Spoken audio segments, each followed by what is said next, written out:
chirp. Get ready for an extraordinary conversation with legendary filmmakers John Musker, Chris Sanders, and Rich Moore. Moderated by Carolyn Giardina of Variety, this panel will dive into the art and craft of directing animation, exploring storytelling, character development, and the challenges of production. Please join me in welcoming these acclaimed directors to the stage. Rich said this looks like a Senate hearing for something, so... We're now going to swear in Mr. Musker. So everything we say is the God's honest truth. So. I don't recall. Well, as you know, we have an incredible panel today. I'm so excited to introduce these three legends and filmmakers that I respect so much. On the end, we have Rich Moore. He won an Oscar for Zootopia and earned additional... Go ahead. And earned additional nominations for Wreck-It Ralph and Ralph Breaks the Internet. In television, his work includes The Simpsons and The Critic, and he's currently working on his next movie at Skydance, which we're all looking forward to. Seated next to Rich is Chris Sanders. Chris is a three-time Oscar nominee for Lilo and Stitch, How to Train Your Dragon, and The Croods. Soon to be four. Yeah. Yes, and his current movie is The Wild Robot, and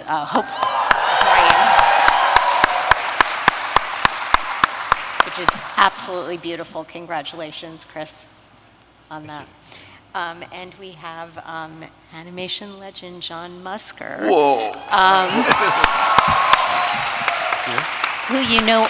Who you all know from classics including Little Mermaid, Aladdin, Hercules, and his Oscar-nominated Princess and the Frog and Moana.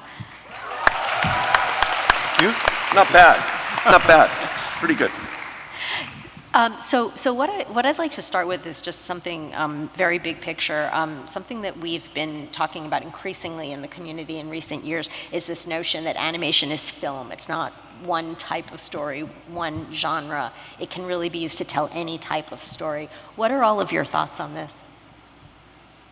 Take it away. Agreed. No, I agree with that. When we, are developing a story or a film, we try to idea it to the genre that it most resembles, and learn from those types of movies, that I don't think that there's one playbook in an animated film that it's not one genre. It's like it could be a boy and a dog story. It could be a romance story. It could be, an outsider story. So to me, that just, they are genre films, and don't fall under just the genre of animation.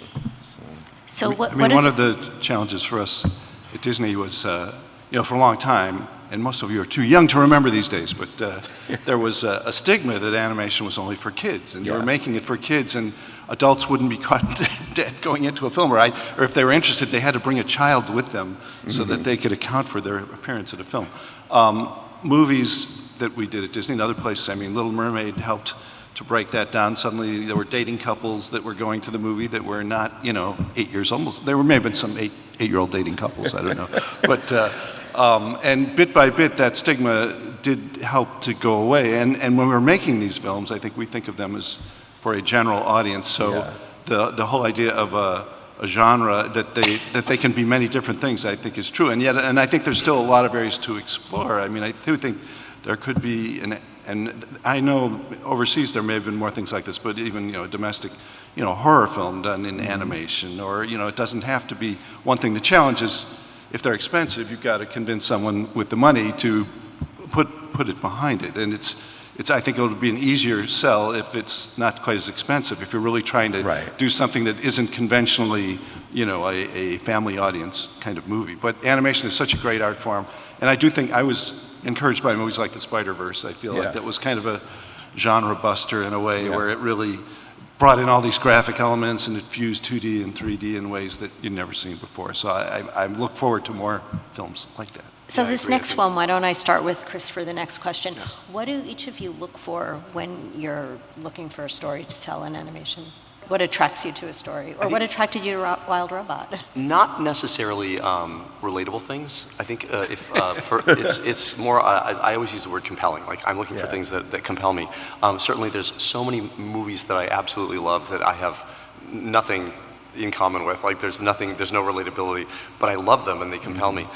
If you should run across things that are compelling, but also relatable, then it's a bonus. When I was looking at The Wild Robot as a book, it had an unusual amount of relatability built into it. I thought the situation was compelling, but I gravitate towards things where like it's a fanciful world, but the things that are going on are very, very believable and real.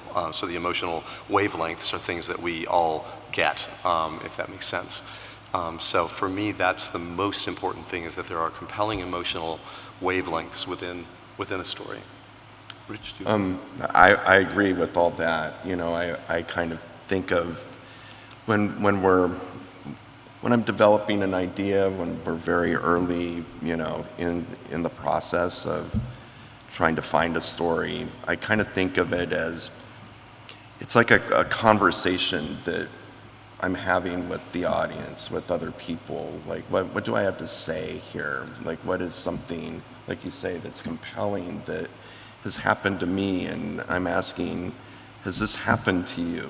You know, and here's a way that this character is making his way or her way through the same kind of issue. And, you know, I remember as a kid loving movies like that where I could relate to what the character was going through, but because I was kind of young, I was like, oh wow, I would never have thought to kind of do it that way. Wow, that's interesting. And I loved like the after the movie or the day after the movie of thinking, like just trying to relate to what that character was going through. So I always try to do that, you know, of like, what's something, like you said, that's unique, but other people can also kind of have a little way in, you know, to it, you know, and I think it's important that as someone, you know, coming up with the story or telling a story, that it's like, I try to choose things that I've kind of worked through already in my life. Like, I don't think it's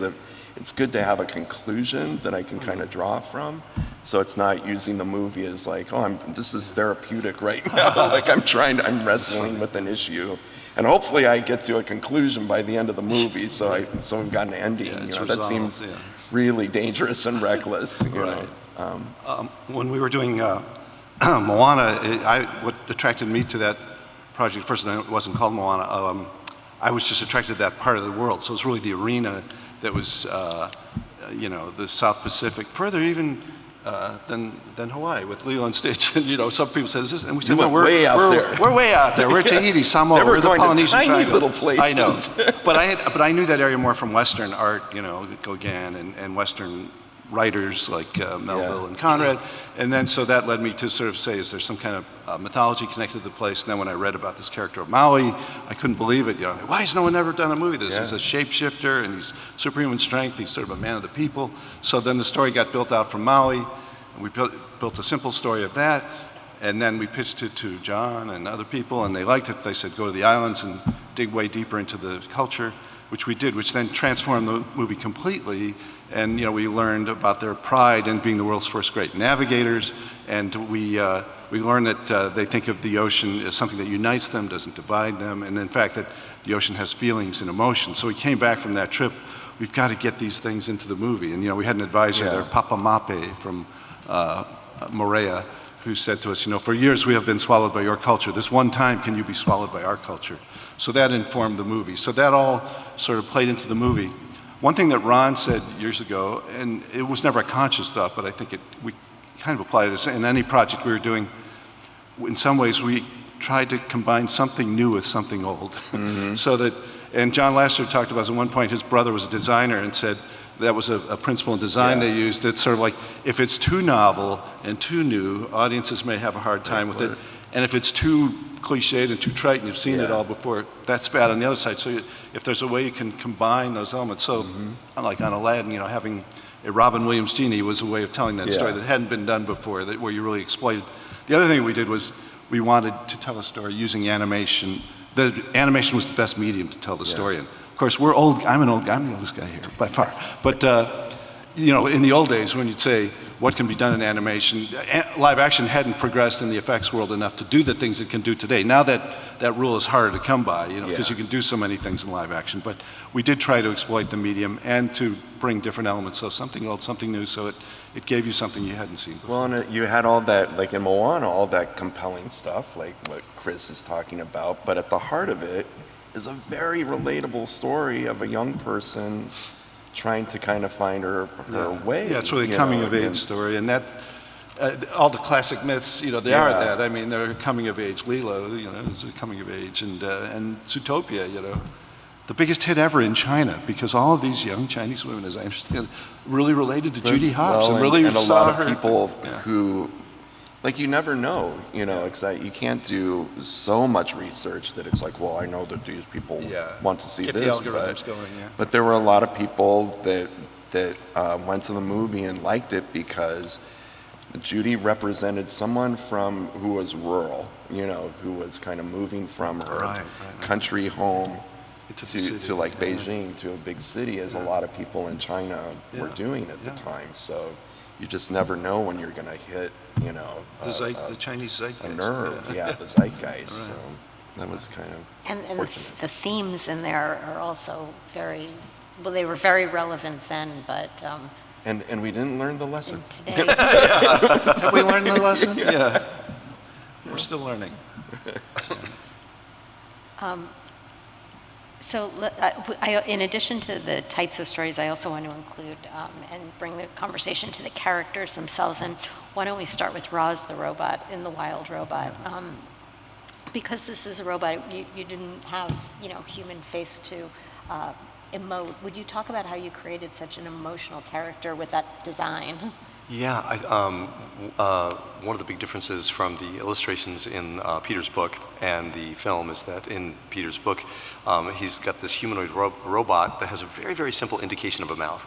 And that was the one and only thing I was insistent that we not transpose over to our robot.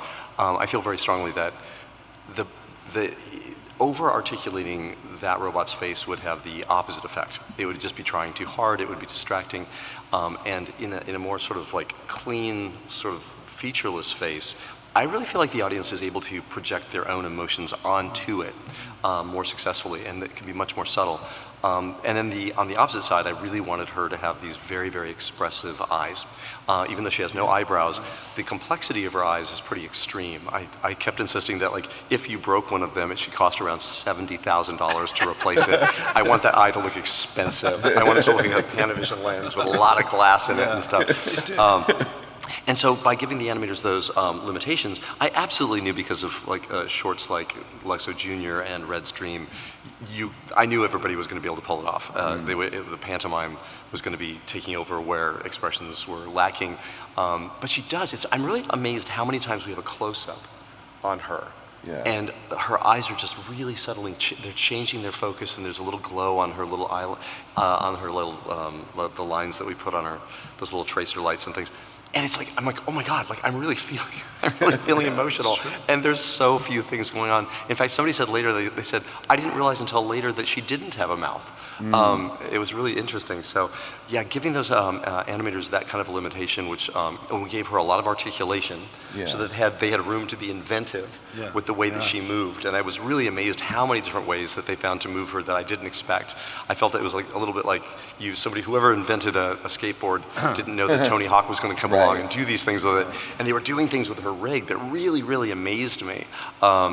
So it was a very deliberate thing to give her very, very little facial articulation, so that Lupita's amazing performance and the animation were going to be doing all the heavy lifting with her character. And the thing I think is curious too about robots, and then I'll be quiet, is that it's the lack of specifics that eliminate bias. There's no age, there's no gender, there's no regionality. They're a blank slate, and I think that's another reason that a robot character is always unusually good at transmitting certain emotional stories. I have a question for you. When you're developing an idea, like I love the pantomime and all the stuff that you do. Even your Cal Arts films, like you had graduated right when I got there, and you did.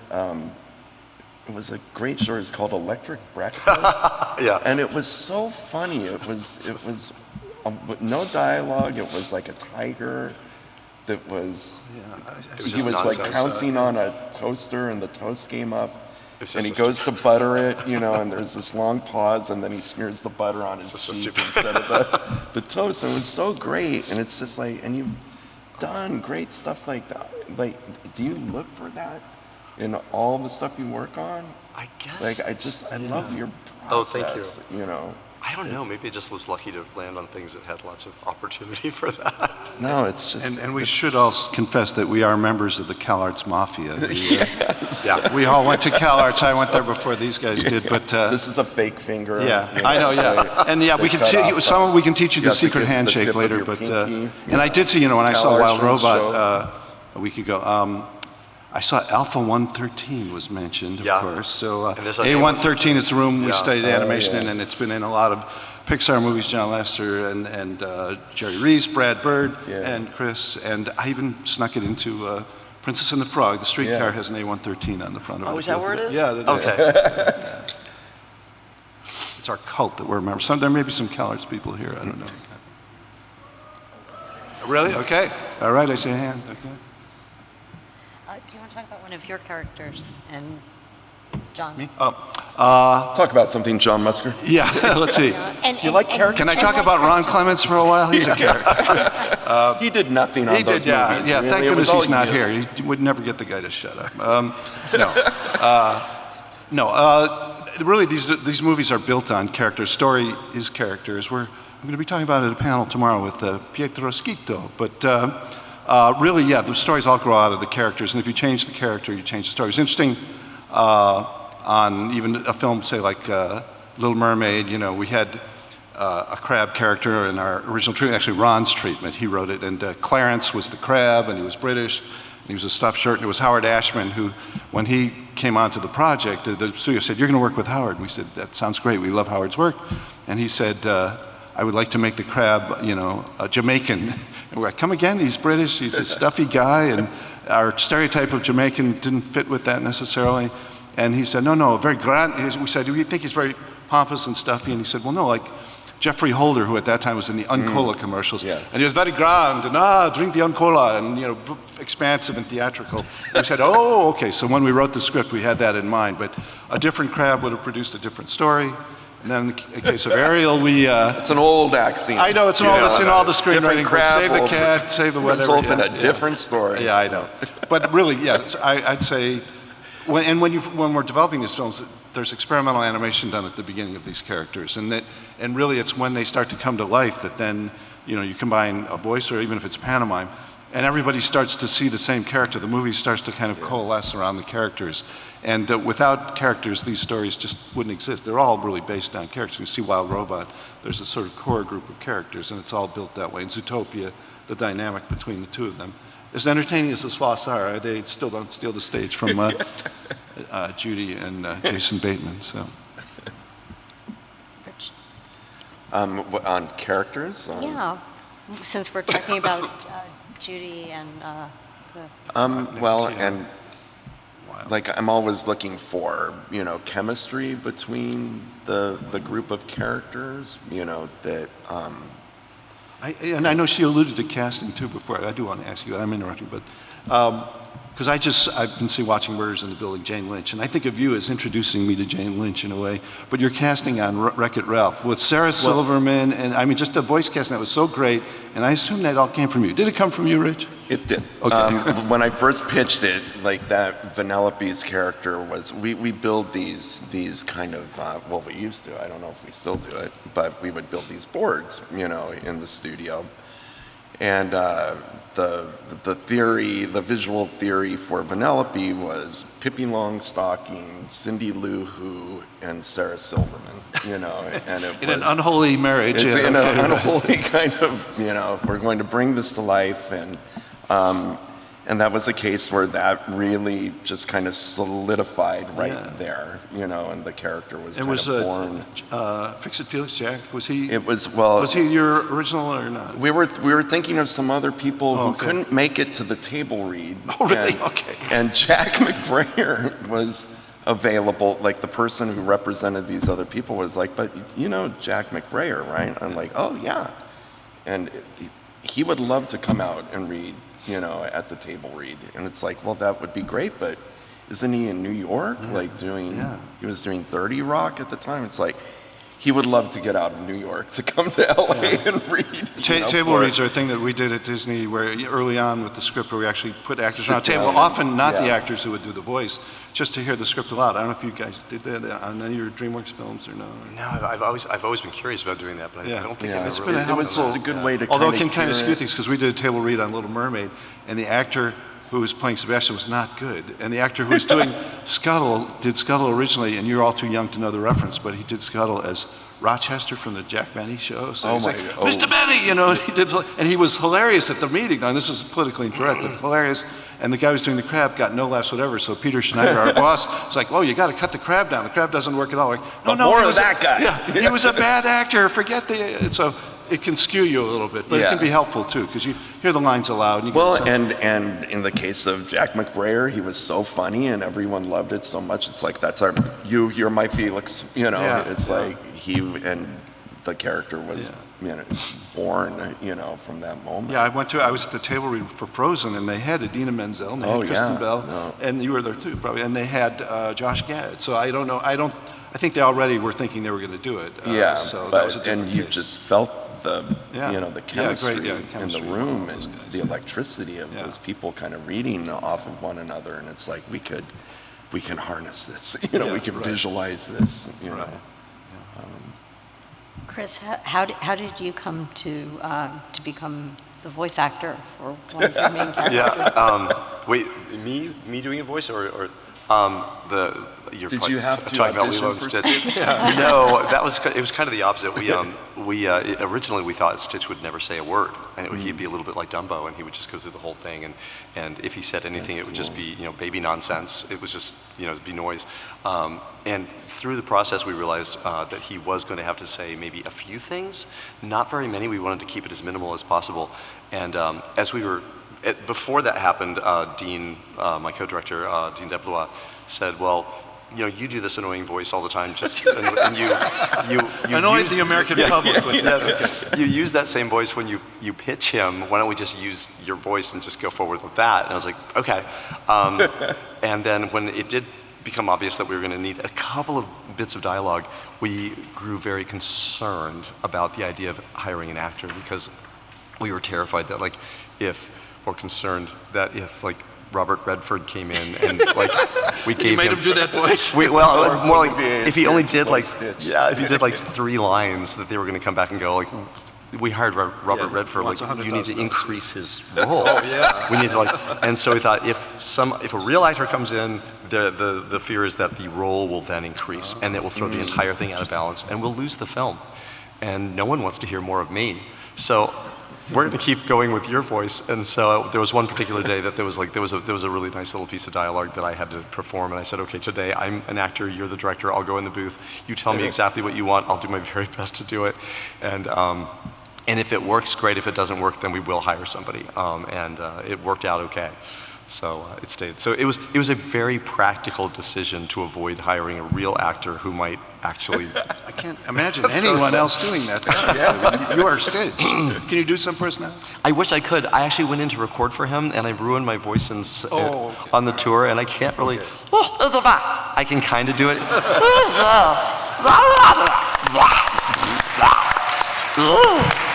I sort of. Now, Rich, She's in pain, guys. Yeah. You know. Come No, on, it's- that's it's- a standing ovation. This man's giving blood for you guys. And you know, in Wreck-It Ralph, Rich did Sour Bill. Can you give us a little Sour Bill?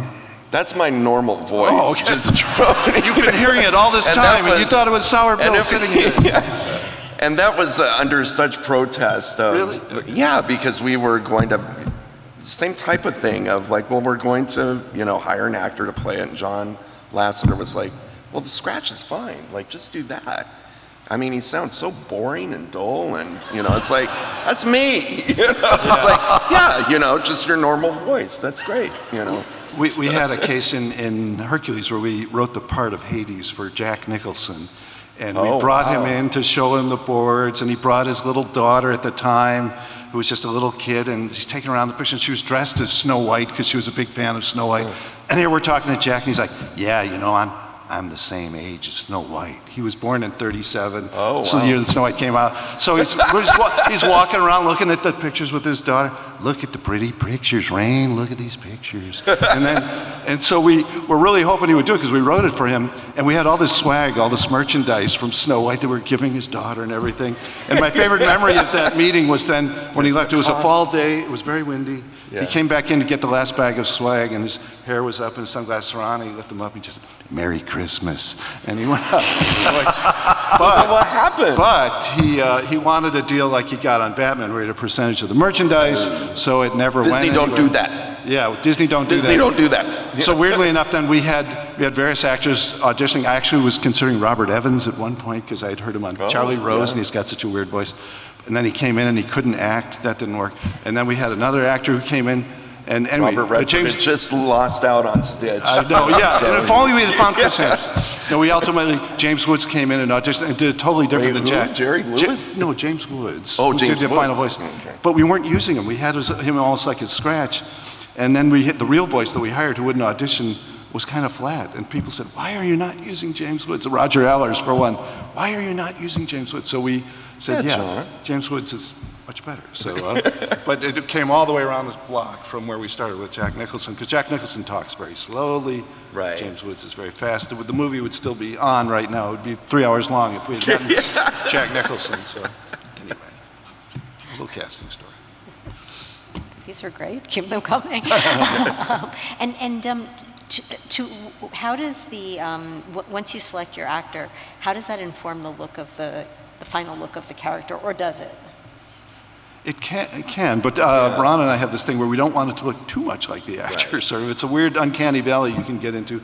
Even with like the genie, Eric did some drawings originally of the genie where he had hair and everything, and it was more of a caricature of Robin Williams. And we said, well, no, we want him to be Robin Williams adjacent, suggest vaguely Robin Williams, but not be an out-and-out caricature of him, because it starts to put you in mind of the real actor a little bit. But it does inform them. We shoot video of all the actors when they're recording, and they do expressions, and they may do gestures that then find their way into the character. But I think it tends to work better if they don't look too much like the character. Yeah, I think it's nice to evoke maybe the actor a little bit. Yeah, did you have any of Sarah Silverman? A little bit. Oh, yeah, Okay, I mean, definitely like Vanellope's mouth and just the way. But because she was so pint-sized and everything, it didn't feel and uncanny. Like Sarah's eyebrows were definitely, part of the design. Yeah. But, and they kind of evoke the people, and like you said, John, that we take the video of them acting, when they're performing, to be able to get the mouth shapes that made those sounds. Right. Really I was happy to hear important. Ving Rhames' voice in Wild Robot again, your accomplice from Yes. Lilo and Stitch. Yes, I had But the now same in Lilo, he looked more like Ving Rhames, I would say. Was that based on your character design of him back on Lilo? Or? I think it was actually Byron Howard that really took the lead in designing Cobra Bubbles. Yeah. Okay. And it was going to be we were trying to line up for Jeff Goldblum. Oh, really? And he actually came in one day and looked at all the boards and things and stuff. But ultimately, I don't remember why that didn't work. Okay. I think he actually declined. Okay. But he was great. He came in and he looked at everything and I have a terrible Jeff Goldblum story that I could tell, but we were considering him doing a voice on Treasure Planet. We were sort of he was possibly going to be Dr. Dopper, which ultimately David Hyde Pierce did. Yeah. But we were at a Golden Globes party, Ron and I, after Aladdin, or I don't know, whatever movie it was, and Jeff Goldblum was there, and Ron had been drinking a little too much champagne, so he went up to Jeff Goldblum, and we were about to be courting him for this part. We hadn't approached him yet. And Ron came back all proud, having gone up to talk to a celebrity. He's like, well, I talked to Jeff Goldblum. And I'm like, okay, great. He said, that was Jack he said, I told him how much I loved him in the movie Freebie and the Bean. And I was like, he wasn't in Freebie and the Bean. You're thinking of 10-Speed and Brown Shoe. Yeah. He gets a horrified look on his face, and he staggers back over to Jeff Goldblum, who's in the middle of the conversation, taps him on the shoulder, and all that, and he's just, and you can tell he's like, call security on this guy. Yeah. So the next day, me being me, I sent out a general email to the studio. I said, everyone, please send Ron Clements an email about meeting Jeff Goldblum at the Golden Globes last night and ask him how it went. So the next day, he had like 250 emails. What's this about Jeff Goldblum? I hear something about Jeff Goldblum. So it was my little, I enjoyed teasing him. Yeah. And we didn't get him for the part, actually. Yeah, I was going to say, did he hold his breath? Tom Schumacher was horrified when he heard this incident. He's like, what did you do? You jiggered the whole deal. Chris, tell us about selecting Lupita for Roz the robot. Casting Lupita was like an amazingly good idea, and I so rely on our casting director, Christy Soper, because I'm bad at this whole thing. I can never figure out who to do what with. Although Ving Rhames was my idea, he had so few lines. We needed like whatever came out was needed like this massive impact. I was like, the only thing I could think of was Ving Rhames. Like he can do that so easily. But when Lupita came on, she was really, really interested and focused on figuring out how Roz thinks, because Roz has a very particular architecture of thought inside her head. And so Lupita jumped in immediately and just wanted to understand everything about her character, and it was really, really incredibly helpful. It meant we just spent a lot of time talking. And Had she ever done animation before? I don't know. Kind of, because she did a motion capture character in Star Wars. Oh, Star Wars. So I have now worked with 4 Star Wars characters. Harrison Ford. Yeah. Well, Mark Hamill was in it. Yeah. And Pedro Pascal. Pedro. So we would just sit down and talk for like upwards of an hour before we recorded anything, just to talk about the individual lines and the overall arc and just where Roz is in different places. And eventually, it took quite a few iterations to figure it all out. And it was an ongoing process. It never really ends because just Lupita was really good about like looking at the individual words and like making sure the consistency was there. And she eventually developed this different sound for her voice. It was like a phase 1, phase 2, and a phase 3 Roz, where when she begins, what we termed it an engineered optimism. So it's like this sort of Siri, like, hello, and she would push her voice into this higher register, which was quite a strain on her voice, I found out later. Because, as you know, in these sessions, we bounce around. We don't go in order because we'll leave more stressful bits till the very, very end. So we would always have to be conscious of this is a phase 2 voice, and then you're going to bounce to a phase 1, and then back to a phase 3, and phase 3 being just her. And in the last bit of the film, Roz is using contractions, and she's doing things. Her speech pattern is different, as well as the way she sounds. So it was an amazing, and I think that working on Call of the Wild, and working more intensely and closely with all the actors on set, like prepared me to work with Lupita on Roz. I understood way better the amount of work that we were looking at digging through that character. So it was good timing as far as like falling into that. And isn't she from the Yale School of Drama? Didn't she go to Yale? She is, yeah. So she does all these dramatic jobs too. Yeah. She does everything really, really well. I keep looking for something she can't do. At one point, like somebody gave her one of our art books, and she wrote something to Jerry, who wrote the book. And I looked at what she wrote, and what she wrote was incredibly thoughtful and beautiful.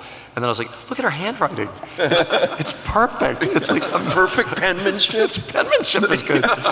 Nicely Drawing art too. It was like on Lilo and Stitch, there was this one little bit when you're so good at something, at the very, very end of the movie, Stitch is trying to play something and he messes up, and then he says, wait a minute, and he starts playing again. And I don't remember the guy's name, but there was a very famous guitarist who does all sorts of session work in Los Angeles for movies and other things, and they brought him in to do some sweetening on the score. Was it George? And I think so. He brought in all these guitars. He had like George is the guitarist. yeah, he had like 4 crates of guitars and stuff. And he could do anything except one thing.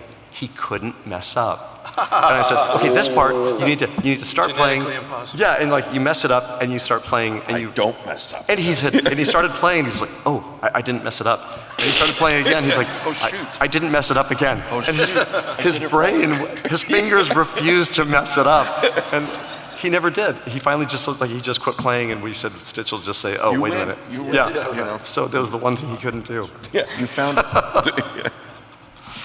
Rich, something I'd like to ask you about on Zootopia. How do you had to create this, such a big world and, all the different parts of Zootopia and characters. How do you begin when you know that you have to create so many different characters and really well-developed characters?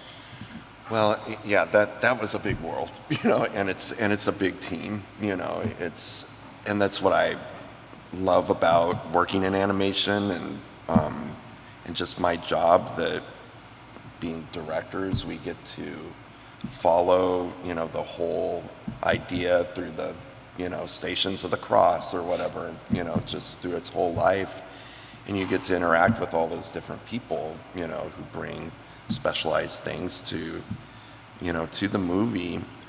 And when I came onto Zootopia, it had been running for a while, so there was a lot of this big world built, and it almost felt like being invited, like, we're gonna go climb Everest, do you wanna come? And it's just that kind of feeling of, all right, let's go. How fast do we have to climb Everest again, too?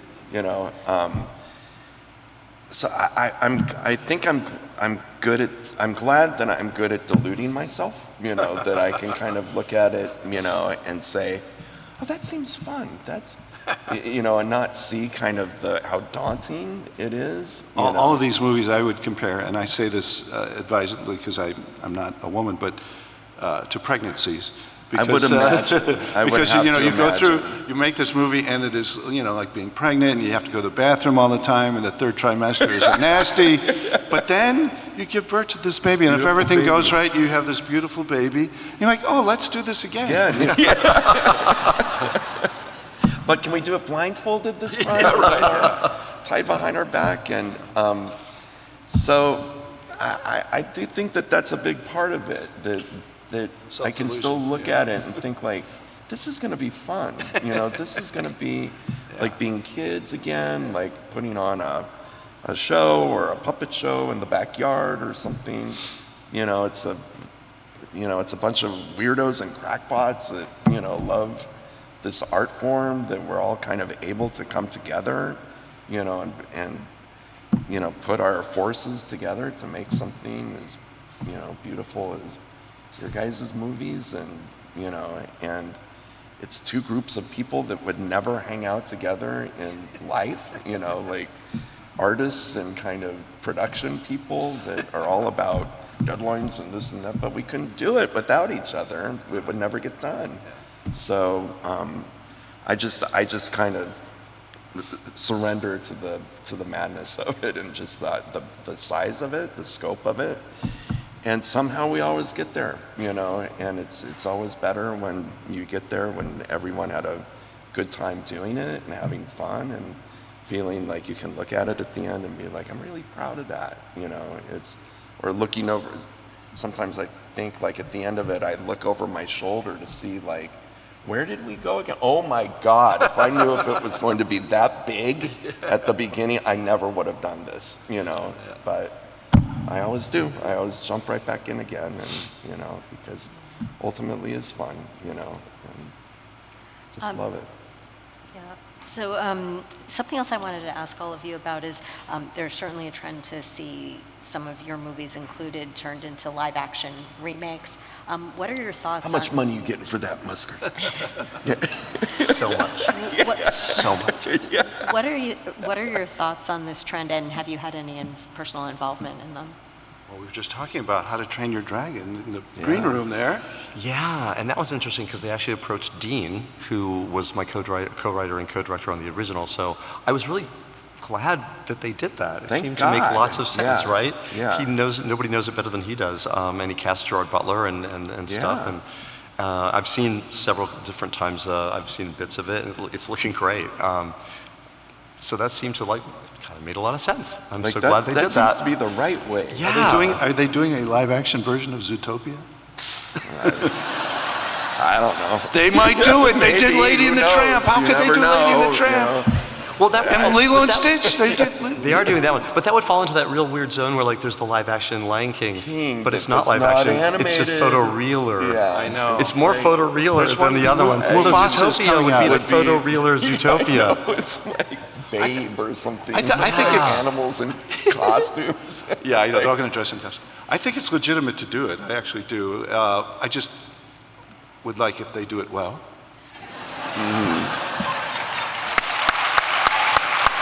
Well said. I'm not allowed to say any more. Stop now. Stop now before the lawyers throw me to the pavement. Okay. They're in the back waiting for you. And just to widen the scope, obviously the business is changing quite a bit, creatively, technically, and business-wise. What are all of your thoughts on where your art form is heading?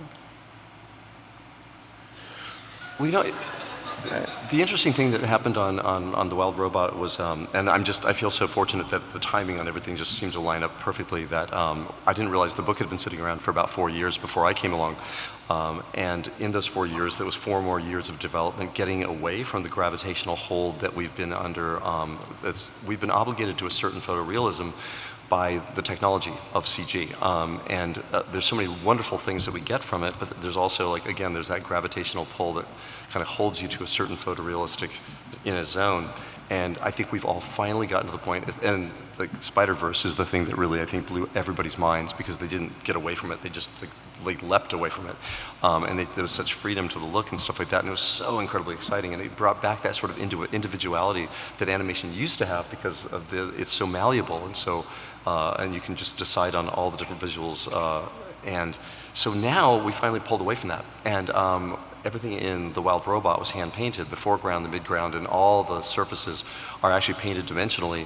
So I feel very excited about where we are right now stylistically, because we've just now, I feel like we've kind of come out of the tunnel that we've been held into, and there's more possibility now than there has been for decades. And we've brought along with us all these amazing things that we got with CG. You have the detail, and you have the ability to change lenses and move a camera dimensionally and things like that. But at the same time now, I think we can finally bring so technology allowed more people back into our process. So there were more human beings in our film just sitting and painting everything, the characters, the backgrounds, and everything, than I have seen since I worked on Lilo and Stitch. So, so in that sense, I think it's just we're at a new threshold of possibility. I'm retired.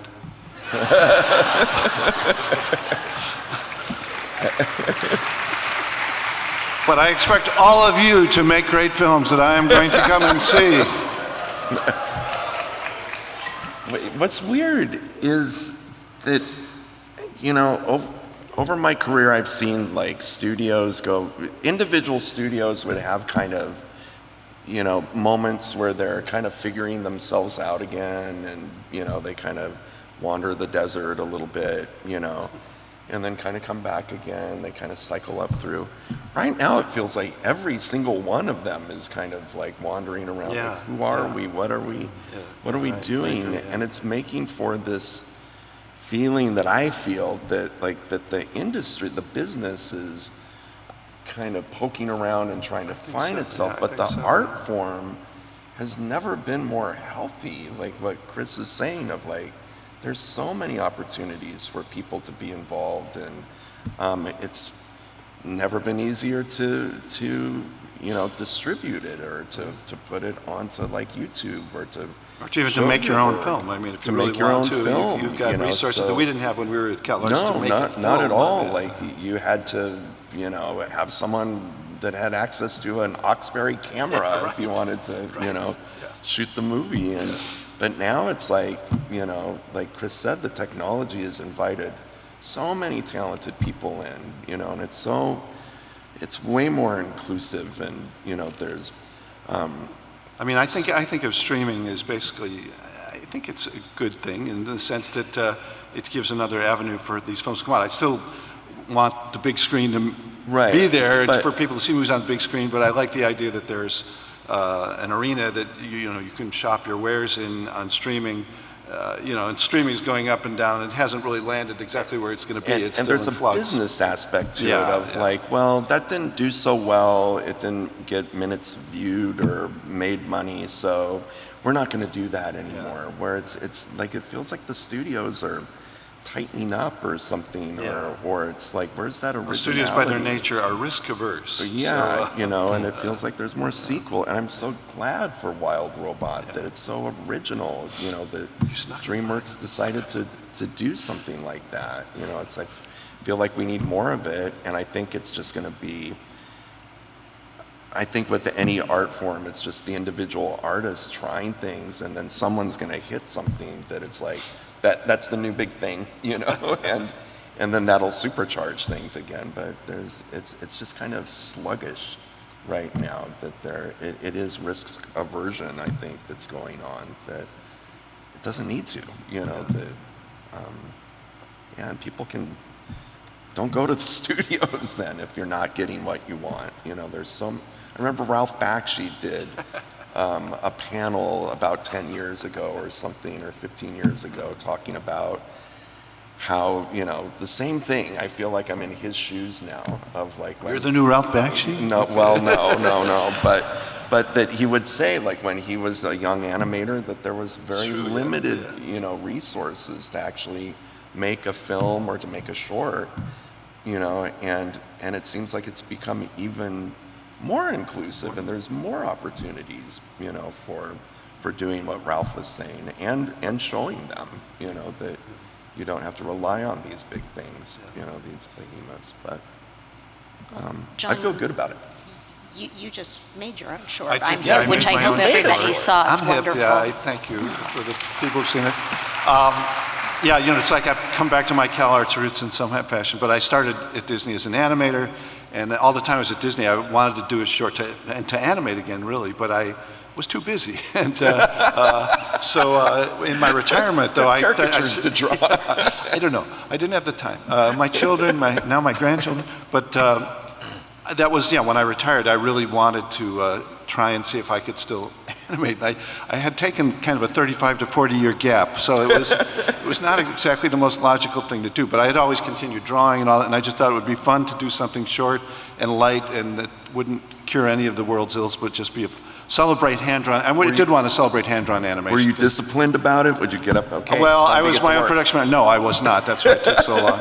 I joked at my presentation, at Disney, man, it took us 4 years to do one of those 80-minute features. I'll show them, so I did my 4-minute film in 4 years. So, in 80 years. I barreled through it. I actually, I would draw, and then I would go play tennis, and then I would draw, and then I would push my granddaughter up the street in a stroller, and I sort of had a normal life, and I was my own production manager. It should have taken less time probably, but I'd come from a world where, and Chris can, and you guys can both, you get a card every day, that would say, at 12 o'clock you're here, at 1 o'clock you're here, at 1:30 you're gonna do this, at 1:45 you go to the bathroom. And I didn't want to do that on my own film, so I didn't. But now I'm thinking of doing another one, and I'm thinking of trying to crack the whip on myself to get me to go faster. Maybe you can get rid But of that guy. I did enjoy being my own boss, and and I financed the film myself, so I didn't have to answer to anybody other than me. So did you have people helping you? I did. So I animated the whole thing. I animated every single thing in the thing, but I had wonderful cleanup people, Dan Tanaka and Rachel Bibb, and they really did. And so it was a team of about say 15 people that helped, and I actually did pay them real American dollars. I didn't want to try and chisel free labor out of them, and yes, thank you. But I had a great time doing it, so I am thinking there's a couple of other short projects I would like to do, and I enjoyed animating again, you know. Did it feel like being back in college? It was a little bit like that, yeah. I was in my house, and of course then COVID happened in the middle of it, so, and I was angry at COVID because, you know, it was like I had retired, and now with COVID, the whole world had retired, you know. The novelty was gone somehow. I like being in my own little cottage, but everybody was in their own little cottage. They're copying you. I know, yeah, they were copying me. I wanted to be the only one. But my thing, COVID. Yeah, and I blame COVID also because my son, who works for an ad agency, one of my twin sons, he discovered he could do his work from Ohio, where his wife is from. So he spirited away my grandchildren with him and his wife to Columbus, Ohio, 2 years ago. So I'm still in mourning over that. But because it's because of that damn COVID thing, it was revealed. It screwed up everything. I know. But anyway, no, I'm sure many of you are making your own films, and it's a wonderful arena, and you get to do different things. And just like short stories and novels, I mean, you can do things in a short story you can't do in a novel. And so I do have a number of other things I would like to do. And did you put it, where did it play? Like it played, well, I was finishing up just as Annecy was going to happen, so I thought, I'll enter it in Annecy. That's not hard to get into, is it? And yes, it's very hard to get into, but I did get into it miraculously. And then there are other festivals I didn't get into afterwards, and I realized in hindsight I was kind of lucky. But no, I played in festivals around the world, and did you put it? Was it online? Did people? No, I have not put it online yet. It's going to play. Actually, Ron Diamond, who's film impresario, has this 23rd animation show of shows, annual thing, and I let him distribute it. So it starting at the end of this year and into the next year, it'll roll out to art houses and theaters and things like that. So, and at some point I'll put it online, but I get nervous about it being online because then it's everywhere, and I just am nervous. But it'll get there at some point. Yeah. And Rich, can you tell us anything about your next movie? Well, I'm at the exact opposite end of where Chris is. It's like he's kind of done with his and kind of showing it off. I'm developing mine, and we haven't really talked about it too much, publicly. You're gonna love it, It's oh my God, it's so good, No, I'm really excited about it. It is that thing that we were talking about earlier backstage of, it's familiar, but very done in an original way that I'm really excited for people to see it, I wish I could, I talk about it all day at work. You signed an NDA, right? Yeah, So, but soon, you know how soon. studios are, it's like they would like to be able to kind of roll it out at Well, their do I pace understand, and Chris, you're everything. doing a sequel to The Wild Robot? Not yet. okay. And hopefully we'll see how this Okay, one all right, plays out. All right, Yeah. I hope so. What about you, Musker? More short films. More short shorts, films, yeah. and pushing. And when I go to Ohio, I push the granddaughters in the stroller. Nice. Yes. But thank you. Yeah. Okay.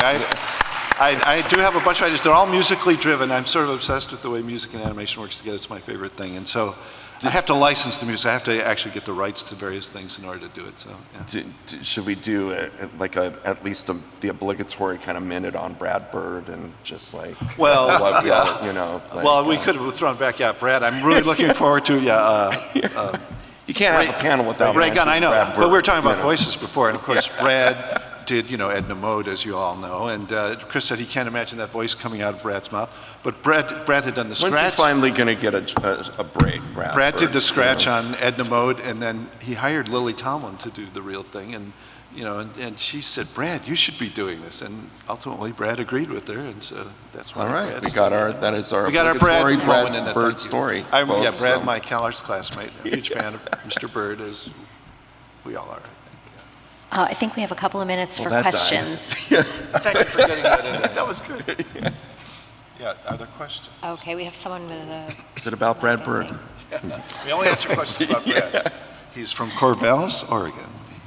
Hi. So, Rich talked about earlier how, you have an ambitious idea and it's really daunting for artists to look at, but for you it's like, oh, well, we can make it. I have that problem a lot too, where my ideas are too grand, and then, you know, that doesn't work too well at school. You know, they're all, okay, well, you have to take this out, take this out, take this out. So would you advise, is it better to take their advice and cut to the parameters, or kind of take it into your own hands, use your own materials and your own funding to push through with how big your idea is? After you're out of school, you Yeah, mean? yeah. Boy, that is the age-old question of, like, I remember at CalArts always coming up with ideas that were just impossible to get done in time, you know, and I don't know what that is, but where it's like, my eyes were always much bigger than my stomach, as they say. And I kind of learned over the years at school, like, you know what, I got to make this shorter. You know, it's got to, if I want to get it done, because to me it was a war crime not to get a film done I think by it's the end of always, that for year, the students, you know. I think it's better to get it done and to simplify than to have something unfinished and grand, but it's incomplete. But then there are others, you know, who would kind of work on an abbreviated version of their film. And someone who comes to mind is a good friend from my class is named Mike Wing, you know. And Mike Wing has been working on a magnum opus, you know, that a feature film, beautiful, you know, kind of set to symphonic music. He loves Fantasia, you know, he's a huge fan, and has always wanted to make this thing. And fuck me if I think he's gonna get it done eventually. I mean, he will get this thing done. So I can see that's both ends of the spectrum, you know, and you can kind of fall. I do think if you're looking for financing for your project or something like that, I do think it will be a challenge. If it's so ambitious, it's going to be very expensive. So I do think if you're trying to get something off the ground, you have a better shot. I think if it's a little bit more modestly framed, and you can sort of build up from there. But I think what's kind of sad is that like passion projects, like you're talking about, used to have a home outside of colleges like CalArts, like places like Cartoon Network and Comedy Central, where they would be developed into series, and you know, and you would then be able to kind of take it to the level that you want to do it. And it feels like those places are drying up a little bit, and that's sad, you know, to me. But it just kind of depends on what is your, you know, your appetite for taking this thing to a point that, you know, you're good with it. So but it can be done, you know. Mike Wing is living proof, you know, 35 years later, still working on it. Yeah, I hope that it continues, because it was a great, I think, you know, we're talking about directing, that was a great training ground for young directors, you know. Otherwise it's like, where is that experience going to come from, you know, that isn't putting someone, you know, right out of school in the driver's seat of a big movie with so much on the line, that I just don't think that's fair for a young, you know, unless you're going to set that person up for success in a big way, you know, that it could be doing more harm than good, you know, to a young person's career. So I hope you're right, that those things will continue. Mm-hmm. I think we have time for one more question. Okay. I'm holding the mic, so I'm going to talk. That's the rule here, right? Yeah. Chris, Wild Robot is something of a rarity among DreamWorks films in that there isn't a giant dance number at the end with the whole cast. And, you know, sometimes that can, you know, change the tone of the film a little bit. Was that a conversation, or is that just, you know, they're getting away from that? Did you have to fight for that? No. Where's our dance number? I put a dance. It's in the DVD extras. I was actually responsible for putting a dance number at the end of Mulan. I learned something with every film, and like Wild Robot wasn't. With Wild Robot, there was. I wrote two endings. I had a big concern that I didn't want to end this one with the presumption that we're going to do another one. and I wanted this to be self-contained. Should we never do another one? I wanted this one to stand on its own. So I wrote 2 different endings, one where Roz stayed on the island and one where she returned, as she does in the book. And to their credit, the executives immediately said, no, have her return to the island, a return to where she came. And that left me just the added problem, the very welcome problem of trying to get that correct ending true to the book on screen, but also in a way that it felt like satisfying, and that people wouldn't be sitting there angry, angry that they'd sat through all this, like, wait, she's going back? Where's my dance That was number? trick. Now the funny thing is, on Mulan, I did the opposite. I put that whole dance party thing in, to the horror of the directors. I pitched it one day because I found out that it doesn't matter how good the movie is, you can still lose it and ruin it in the last couple of minutes. There's always an opportunity to ruin your movie. And I imagine, like, yeah, and so one of the things I love about Mulan and the films I like to structure is that the story continues to unfold. That the story doesn't end before the movie does. So there's still things like she defeats the Shan Yu, but then she still has to confront the Emperor. And then once she confronts the Emperor, she still has to go home and have a confrontation with her own family. And I imagine there'd be this conversation with her dad, and you pan up to this beautiful tree full of blossoms, and the music will swell, it'll be beautiful, and how could that not work? And it didn't work at all. It was just such a bland, boring, like, kind of a whimpering end. And so I thought, oh my gosh, how do we fix this? And so I thought, with a party, we'll do it, like, we'll go to we'll visit Everybody with likes a Mushu. party. Yeah, and so, like, we'll have, because Mushu still has to go and talk to the other, like, sculptures, all the other ancestors about what's been going on. And I thought, have them just kick off a little dance party. And I pitched it to the directors, and they were so, I don't think they liked it at all. They were so, I was like, you know what though? It'll support itself.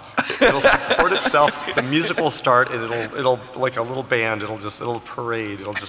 And it worked. And so that's the upside of having, like, I think, a dance number at the end of your movie is that if there's one person in the audience, it'll still work. Or if you have a huge audience and they're laughing, it'll still work.